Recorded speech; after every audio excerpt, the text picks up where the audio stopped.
नदी, पानी के बिना नदी बेकार है, रिश्तेदारों के बिना आंगन बेकार है। उसी प्रकार जीवन में अगर गुरु ना हो तो जीवन बेकार है। नमस्कार दोस्तों, स्वागत है आपका आनंद मोटिवेशन में। दोस्तों आज हम मिलाएंगे प्रतापगढ़ के बहुत ही प्रतिष्ठित और पूरे प्रतापगढ़ में विख्यात अर्पित सर, जो कि इंग्लिश लिटरेचर के साथ ही वो पीएचडी लेवल तक के भी बच्चों को पढ़ाते हैं। आइए एक मुलाकात करते हैं अर्पित सर। नमस्कार सर, स्वागत है आपका आनंद मोटिवेशन में।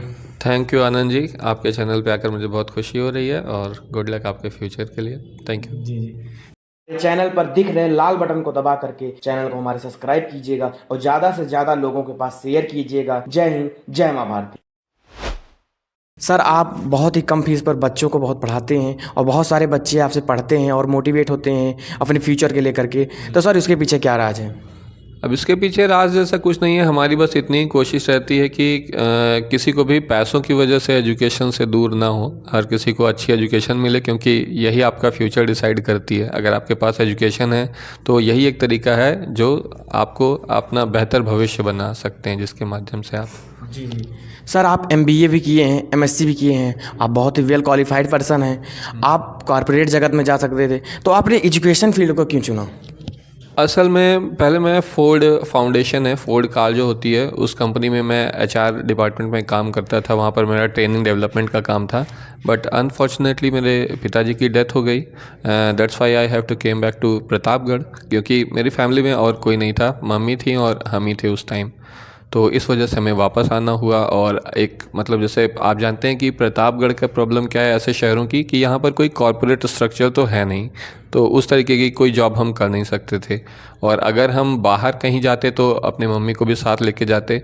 और वैसे बड़े शहरों का स्ट्रक्चर, सोसाइटी बहुत अलग होती है, तो वहाँ पर अगर वो जाती भी तो कोई मतलब उनका सोसाइटी भी उनसे छीन जाती, क्योंकि वहाँ सारे लोग सुबह 8-9 बजे घर से निकल जाते हैं और रात को 11-12 बजे आते हैं। तो वो दिन भर फ्लैट में अकेले बैठे रहती हैं और कुछ ना होता है। तो इसीलिए हमें वापस यहाँ आना पड़ा, और यहाँ पे एजुकेशन के अलावा हमें और कुछ समझ नहीं आया कि क्या किया जा सकता है। That's why I started my coaching, और इस वजह से फिर हम लोगों ने पढ़ाना शुरू किया। जी सर, बहुत सारे आजकल मैं युवाओं को देखता हूँ, थोड़ा सा पैसा आने लगा तो वो माता पिता को एकदम उनको केयरलेस हो जाते हैं। ऐसा लगता है जैसे माता पिता उनके लिए कुछ नहीं है, जो भी हैं वो आज अपने दम पर हैं और उनके जीवन में माता पिता का कोई योगदान ही नहीं रहा है। तो आप ऐसे बच्चों को क्या कहना चाहेंगे?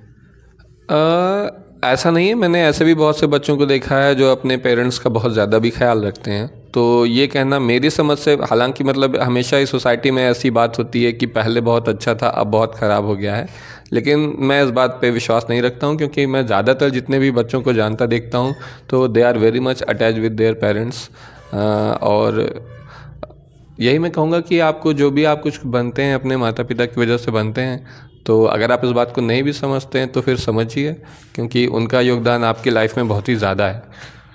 तो बिल्कुल जो है आप अपने माता पिता का जितना ज़्यादा हो सके ख्याल रखें, लेकिन अपना भी बहुत ख्याल रखें। अगर आप खुद खुश रहेंगे तभी आप दूसरों को खुश रख सकेंगे। तो खुश रहिए और तभी आप दूसरों को खुश रख सकेंगे। जी। सर माता पिता के बीच में देखा जाता है कम्युनिकेशन गैप काफ़ी देखा जाता है, और जिसके वजह से बच्चों में काफ़ी ज़्यादा तनाव आ जाता है माता पिता के रिलेशन में। आप ऐसा क्या स्ट्रेटजी फॉलो करते हैं, ऐसा क्या टिप्स फॉलो करते हैं जिससे आपका बहुत अच्छा एक माता के साथ अच्छा रिलेशन है? अब इसके लिए मुझे कोई स्ट्रेटजी फॉलो ही नहीं करनी पड़ती है, क्योंकि I am very much emotionally dependent on my mother और I am very close to her. ये एक तरीके से मेरी मजबूरी है, बजाय कि कोई स्ट्रेटजी के कि उनके बिना मेरा काम चलता नहीं है। तो कोई स्ट्रेटजी नहीं है। और दूसरी बात कि अगर यहाँ पर स्टूडेंट्स की बात करें तो अभी तो आप लोग यंग हैं, आपको मालूम नहीं है, लाइफ बहुत डिफ़िकल्ट है, निश्चित रूप से बहुत डिफ़िकल्ट है, बहुत सारा स्ट्रगल करना होता है। तो और ऐसे में आपका जो सबसे बड़े हित चिंतक हैं, जो आपका सबसे बड़ा संबल हैं, वो आपके माता पिता ही हैं। तो अगर आप उस रिलेशन को ही छोड़ कर चलेंगे तो ज़िंदगी आपके लिए बहुत डिफ़िकल्ट होने वाली है। इसलिए मेरी तो सलाह यही है कि जितना ज़्यादा हो सके उनसे क्लोज़ रहें। जी सर, ये बताइए जैसे कि कोई भी राय है, एक पर्टिकुलर सोच है कि मुझे ये करना है और माता पिता की राय ये है, तो जब दोनों में टकराव होती है तो बच्चे को सही निर्णय कैसे ले पाए? देखिए, बहुत बार ऐसा होता है कि जब हम यंग होते हैं तो हमें सोसाइटी के बारे में उतना अनुभव नहीं होता है, हमारे पेरेंट्स को अधिक अनुभव होता है। तो आप उनकी सलाह लें तो वो काम निश्चित रूप से ज़्यादा आती है। लेकिन बहुत बार ऐसा भी होता है कि अपने आप को आप ही सबसे बेहतर जानते हैं। आपके माता पिता ये जानते हैं कि सोसाइटी के लिए या क्या किस चीज़ में आपके लिए सफल होना आसान है, लेकिन हो सकता है कि वो इतनी अच्छी तरह से ये ना जानते हों कि आपको किस चीज़ से प्यार है। क्योंकि आप जो चीज़ पसंद करते हैं, जैसे आप जानते होंगे कि मैं साइंस का स्टूडेंट हूँ और मैंने मैनेजमेंट की पढ़ाई की है, but I like literature, I love literature. तो that's why it is very easy for me कि इसको पढ़ाना, इसे समझना, ये मेरे लिए कोई काम ही नहीं है, ये तो मेरा एंटरटेनमेंट है जिसे मैंने अपना काम बना लिया है। तो इसलिए हम बिल्कुल ये भी नहीं कहेंगे कि अपने माता पिता की सलाह के साथ जाइए, क्योंकि बहुत बार ऐसा होता है, बहुत से हमारे बच्चे काफ़ी हम्बल बैकग्राउंड से आते हैं, उनके पेरेंट्स उतने ज़्यादा एजुकेटेड भी नहीं होते हैं कि वो इतनी अच्छी सलाह दे सकें उन्हें। ठीक, तो ये आपकी लाइफ है, आपका स्ट्रगल है, आपको अपनी परिस्थितियों के हिसाब से सोच समझ के काम करना होगा। जी जी सर, अपने आप स्ट्रगल के बारे में थोड़ा सा चर्चा कीजिएगा। स्ट्रगल इन द सेंस, देखिए पढ़ाई लिखाई में तो कोई कभी स्ट्रगल रहा नहीं, पढ़ना अच्छा लगता था, पढ़ डाला, खूब पढ़े, और जॉब भी खूब अच्छी अच्छी हो गई, उसकी भी कोई स्ट्रगल नहीं थी। खाली स्ट्रगल की शुरुआत तब हुई जब suddenly my father passed away due to heart attack, और फिर मैं वापस यहाँ प्रतापगढ़ आया, और ये नहीं समझ आता था कि अब हम करें तो यहाँ करें क्या। ठीक, और अगर हम बाहर चले जाएं तो फिर मेरे फैमिली का क्या होगा। तो ये काफ़ी बड़ा स्ट्रगल रहा। फिर somehow I started education field में हम आ गए यहाँ पर और पढ़ाना चालू किया। पहले बच्चों को पढ़ाया, फिर कोरोना वाली समस्या आ गई, तो उतने टाइम में तो फिर सारी कोचिंग्स वगैरह बर्बाद हो गई। एट दैट टाइम फिर हमने अपना यूट्यूब चैनल स्टार्ट किया, Arpit Shukla and Lords of Literature नाम से। तो अब उस पर काफ़ी सारे स्टूडेंट भी हैं, तो काफ़ी अच्छा हो गया है। जल्दी हम लोग अपने पेड क्लासेस स्टार्ट करेंगे। हाँ, और ऐप और वेबसाइट सारी लॉन्च करने वाले हैं, शायद नेक्स्ट मंथ तक हो जाएगी। तो बस यही है। देखिए, मुख्य बात ये है ना कि आपके सामने, जैसा कि मैंने आपको पहले भी बताया, कि लाइफ बहुत कठिन होती ही है। अगर आपको इसमें कोई डाउट हो तो आप अपने मम्मी पापा से पूछ लें, तो वो भी आपको बताएंगे कि लाइफ बहुत डिफ़िकल्ट होती ही है। ठीक, लेकिन जो है आपको करना क्या है कि you have to move on. आपको आगे बढ़ते रहना है, बढ़ते रहना है, कहीं भी रुकना नहीं है, क्योंकि रुका हुआ पानी सड़ जाता है। तो आपको रुकना नहीं है, आपको आगे बढ़ते जाना है। अगर आप बढ़ते जाएंगे तो सब कुछ अच्छा होता जाएगा। सर, आप कितने वर्षों से लगातार आप इसे क्षेत्र में हैं? देखिए, पढ़ाना मैंने स्टार्ट किया 2016 से, तो लगभग 6-7 साल हो चुके हैं अब।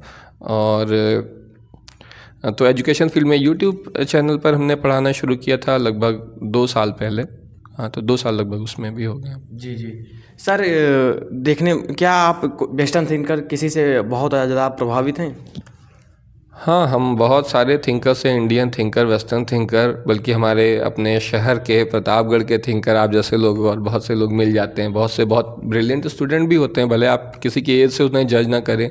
बहुत बार तो हमारे स्टूडेंट भी ऐसी ऐसी बातें कर देते हैं कि मतलब इंसान चौंक जाता है कि अरे, ये इतना छोटा लड़का या लड़की इतनी समझदारी की बात कर सकता है। लेकिन अगर हम किसी ख़ास थिंकर की बात करें तो मैं इंग्लिश पोएट पी.बी. शैली से बहुत ज़्यादा इंस्पायर हैं हम, जो कि एक रेवोल्यूशनरी पोएट माने जाते हैं। फ्रेंच रेवोल्यूशन से वो बहुत ज़्यादा इंस्पायर थे, तो उनसे मैं बहुत प्रभावित हूँ। जी जी सर, आप इंडियन थिंकर किसी से जिससे प्रभावित हो? इंडियन थिंकर में इंडियन थिंकर तो बहुत सारे रहे हैं। रविन्द्रनाथ टैगोर जी से मैं काफ़ी प्रभावित हूँ। जी जी सर, क्या एक व्यक्ति के जीवन में क्या एक फिलोसफर का भी योगदान होता है? हाँ, फ़िलासफ़र का निश्चित रूप से योगदान होता है, लेकिन बहुत ज़्यादा फ़िलासफ़ी इंसान को जो है थोड़ा उलझा देती है। तो मैं बहुत ज़्यादा फ़िलासफ़ी अपने लिए तो मुझे पसंद है, क्योंकि मुझे पढ़ना अच्छा लगता है, लेकिन मैं ये सजेस्ट नहीं करूँगा लोगों को कि वो बहुत ज़्यादा फ़िलासफ़ी के चक्कर में पड़ें। फ़िलासफ़ी बस इतनी है कि सबसे सिंपल है कि सिंपल लिविंग, हाई थिंकिंग, मेहनत करते जाइए, आगे बढ़ते जाइए। क्योंकि फ़िलासफ़ी एक बहुत बड़ा जाल है। अगर आप उसमें पढ़ेंगे तो एक फ़िलासफ़र है, फिर वो अपनी कोई फ़िलासफ़ी देते हैं, नेक्स्ट 4 फ़िलासफ़र आते हैं, वो उसको तोड़ देते हैं कि नहीं, ये फ़िलासफ़ी नहीं सही है, ये वाली सही है। तो आप अगर उसके डिटेल में जाएंगे तो आप पढ़ते ही चले जाएंगे, मज़ा आपको भले आएगा, कंक्लूज़न कोई नहीं निकलेगा। ठीक, तो फ़िलासफ़ी एक ऐसा सब्जेक्ट है जिसका अंत कुछ नहीं है। तो आप अपनी फ़िलासफ़ी में बस खाली मोटिवेशन रखिए, ज़िंदगी में अच्छा करने की कोशिश करिए, और जितना हो सके सरल तरीके से जिएँ। जी जी यही सबसे अच्छा है। सर, आप इतने विनम्र हैं और बहुत ही हम्बल हैं, और आपके यूट्यूब चैनल पे मैं देखा हूँ उस पे 8,000 से ज़्यादा आपके सब्सक्राइबर भी हैं, लेकिन उसके बाद भी आप लोगों को बहुत ज़्यादा हम्बलनेस के साथ आप मिलते हैं। ऐसा लगता ही नहीं कि आप इतनी बड़ी शख्सियत से मिल रहे हैं। ऐसा इसका पीछे क्या राज है सर? इसके पीछे कोई राज नहीं है, बस जैसे हैं वैसे हैं। आप लोग भी जैसे हैं वैसे रहिए। ज़्यादा देखिए, ये एक तरीके से सब सेल्फ डिफेंस होता है। अगर आप अपने आप को बहुत ज़्यादा हाई फाई समझने लगेंगे या कुछ होंगे तो आपके साथ कभी कुछ बुरा होगा तो आपके लिए उसको सर्वाइव करना कठिन होगा। आप जितने इजी रहेंगे, अगर आप खाली 1 फीट से नीचे गिरेंगे तो कम चोट लगेगी, 20 फीट से नीचे गिरेंगे तो ज़्यादा चोट लगेगी। तो जितने डाउन टू अर्थ हैं उतना अच्छा है, उतना सरल है। सर बहुत सारे बच्चे एग्ज़ाम देते हैं, गवर्नमेंट एग्ज़ाम की तैयारी करते हैं, IAS PCS SSC bank railway और IIT JEE की भी तैयारी करते हैं। सर जब उनका एग्ज़ाम नहीं निकलता है वो पर्टिकुलर पोस्ट के लिए, बहुत हताश हो जाते हैं, डिमोटिवेट हो जाते हैं। तो वो सोचते हैं कि जीवन उनको लगता है जैसे कि ख़त्म हो चुका है। तो आप ऐसे विद्यार्थियों को क्या सलाह देना चाहेंगे, किस तरीके से वो अपने जीवन में एक नई ऊर्जा के साथ, नए उत्साह के साथ अपने फील्ड में आगे बढ़ें? देखिए, अगर बात कॉम्पिटिटिव एग्ज़ाम्स के स्टूडेंट की हो रही है तो उनका रास्ता वाकई में बहुत डिफ़िकल्ट है। उसकी वजह यह है कि एक सीट होती है तो उस पर 1000 स्टूडेंट होते हैं। आप कोई भी फ़िलॉसफी फॉलो करें, कितनी भी मेहनत करें, आप अपनी मेहनत को बढ़ा सकते हैं, दूसरे की मेहनत को कम नहीं कर सकते हैं। और मेहनत करने वालों की कोई कमी नहीं है, ठीक। तो इसमें और जाहिर सी बात है कि अगर आप 1 बार 2 बार 4 बार असफल होंगे तो निराशा भी आनी स्वाभाविक है। लेकिन देखिए, यही ज़िंदगी है कि आप, इससे फ़र्क नहीं पड़ता है कि आप कितना स्ट्रांग हैं या कितनी मजबूती से जो है आप अपना काम कर रहे हैं।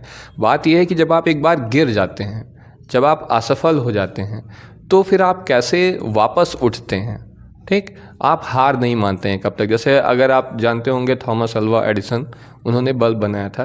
तो और भी बहुत बड़े साइंटिस्ट, उन्होंने सैकड़ों इन्वेंशन किए हुए थे। तो वो यही कहते थे कि देखो, मैं कोई दूसरों से ज़्यादा इंटेलिजेंट नहीं हूँ। भले ही मैं इतना बड़ा साइंटिस्ट हूँ, दुनिया में मेरा इतना नाम है, लेकिन ये बात मैं बहुत अच्छी तरह से जानता हूँ कि मैं दूसरों से ज़्यादा इंटेलिजेंट नहीं हूँ। मेरी काबिलियत खाली इसी में है कि मैं कभी हार नहीं माना, मैं और कोशिश किया। अगर मैं 100 बार फेल हुआ तो मैंने 101वीं बार प्रयास किया, और बहुत बार ऐसा दूसरे लोगों ने नहीं किया। तो मैं तो आपको बस यही कहूँगा कि आप पूरे मन से मेहनत करते रहें, तो आप ऑलरेडी 90% लोगों से तो आगे हो जाएंगे। उन 90% लोगों से जो मेहनत कर रहे हैं, उन 90% से नहीं कि जो ऐसे फालतू के बहुत से लोग फॉर्म भर देते हैं। तो आप उससे देख के कभी ना घबराएं कि एक वैकेंसी आई है, उसमें 5 लाख 10 लाख लोग फॉर्म भरे हैं, क्योंकि उसमें 50,000 1 लाख ही कायदे के स्टूडेंट होते हैं। और अगर आप लगातार ईमानदारी से लंबे समय तक प्रयास करते हैं तो आप उन 50,000 में भी 90% से आगे हो जाते हैं। तो बस मेहनत से लगे रहिए, और निराशा से बचने के लिए अपने दोस्तों और फ्रेंड्स, रिलेटिव्स, इनका सबका इस्तेमाल करिए, तो आप खुश रहेंगे। जी जी सर, जैसे हिंदी मीडियम वाले बच्चों की सामान्यतः इंग्लिश कमज़ोर होती है, तो सर उसको स्ट्रॉन्ग कैसे बनाएं वो? हाँ, ये जो बात सबसे ज़्यादा मुझसे लोग पूछते हैं कि अगर हिंदी मीडियम का कोई बच्चा है तो वो इंग्लिश कैसे सीख सकता है, अच्छी इंग्लिश कैसे सीख सकता है। तो इसका बहुत सिंपल तरीका है। देखिए, इंग्लिश एक लैंग्वेज है। जिस तरह से आपने हिंदी सीखी थी उसी तरह से आप इंग्लिश भी सीख जाएंगे। कैसे कि हिंदी हम लोग जब शुरू में सीखते थे, कभी हम लोग बच्चे थे, अब तो हमें याद नहीं है कि कब सीखे थे, तो हम लोग बहुत सारी गलतियाँ करते हैं, गलत सलत बोलते हैं, लेकिन कोई हमारे ऊपर हंसता नहीं है ना। हम ही संकोच करते हैं कि हम गलत बोल रहे हैं। तो जब आप इंग्लिश शुरू में बोलिए तो बिल्कुल गलत सलत आपको जितना आता है उतना बोलिए, कोई संकोच ना करिए, ठीक। और इंग्लिश को अपनी ज़िंदगी का हिस्सा बनाइए। जैसे हिंदी हमारी ज़िंदगी का हिस्सा है, हर कोई हिंदी में बोलता है, हिंदी में लिखता है, हिंदी में पढ़ते थे तो हिंदी सीख गए। तो उसी तरह अगर आप इंग्लिश सीखना चाहते हैं तो ज़्यादा से ज़्यादा इंग्लिश बोलें, सुने, मूवीज़ देखें, न्यूज़ देखें, न्यूज़पेपर पढ़ें, सब कुछ करें। ज़्यादा से ज़्यादा इंग्लिश का इस्तेमाल करें अपनी ज़िंदगी में। और आप लोगों के टाइम में तो आजकल काफ़ी फेसबुक और यूट्यूब वगैरह है, काफ़ी से सोशल मीडिया है जिसमें इंग्लिश का ऑलरेडी आप काफ़ी उसकी वजह से परिचित हैं इंग्लिश से। तो इन सभी चीज़ों का इस्तेमाल करें, सब कुछ अच्छा है जब तक आप उसका सही डायरेक्शन में यूज़ करते हैं, तो आपकी इंग्लिश निश्चित रूप से अच्छी होगी। जी जी सर, आप उन जो यंग जनरेशन है, आप उनको क्या मैसेज देना चाहते हैं सर? मेहनत करिए, खुश रहिए, बस इतना सा ही मेरा मैसेज है कि खूब मेहनत करिए, मेहनत करने में भी संकोच न करिए, और खूब खुश रहिए जितना हो सके। सर कोई मोटिवेशनल लाइन जो आपके दिल के बहुत करीब हो, अगर हमारे दर्शकों के साथ साझा हो जाए तो बहुत अच्छा रहेगा। देखिए, मोटिवेशनल लाइन मेरे दिल के बहुत करीब है, लेकिन वो केवल इंग्लिश लिटरेचर के स्टूडेंट्स को ही समझ में आएगी। इसका मतलब होता है कि कार्पे डियम। कार्पे डियम का मतलब होता है कि एक दिन जो होता है हमारी ज़िंदगी में, एक निश्चित टाइम है, तो उसका मैक्सिमम यूज़ करना। यानी कि अगर आपको दिन के 24 घंटे मिले हैं तो आप उसका मैक्सिमम यूटिलाइजेशन करिए। ठीक, तो ये बहुत ही सिंपल सी लाइन है और ये बहुत ज़्यादा इंग्लिश वर्ड में इसका इस्तेमाल बहुत ज़्यादा किया जाता है। मेरे ख्याल से काफ़ी अच्छी फ़िलासफ़ी। अगर आप अपने टाइम का बेस्ट यूटिलाइजेशन करेंगे तो ज़िंदगी में आपका सक्सेस होना निश्चित ही है। तो संक्षेप में ये भी है कि इसको आप ये भी समझ सकते हैं कि डोंट वेस्ट योर टाइम। बहुत बहुत धन्यवाद सर आपका हमारे चैनल में, और आप अपने आप में जीती जाती एक मिसाल हैं हम सभी युवाओं के लिए। Thank you. और बहुत बहुत आपके यूट्यूब चैनल को मैं पसंद करूंगा। सभी से मैं कहूँगा कि प्लीज़ आप इनके यूट्यूब चैनल आनंद मोटिवेशन को ज़रूर सब्सक्राइब करिए। इस पे बहुत ही यूज़फुल इंटरव्यूज़ आते हैं और बहुत सी अच्छी आपको इन्फॉर्मेशन मिलती हैं जिससे आप काफ़ी इंस्पायर हो सकते हैं।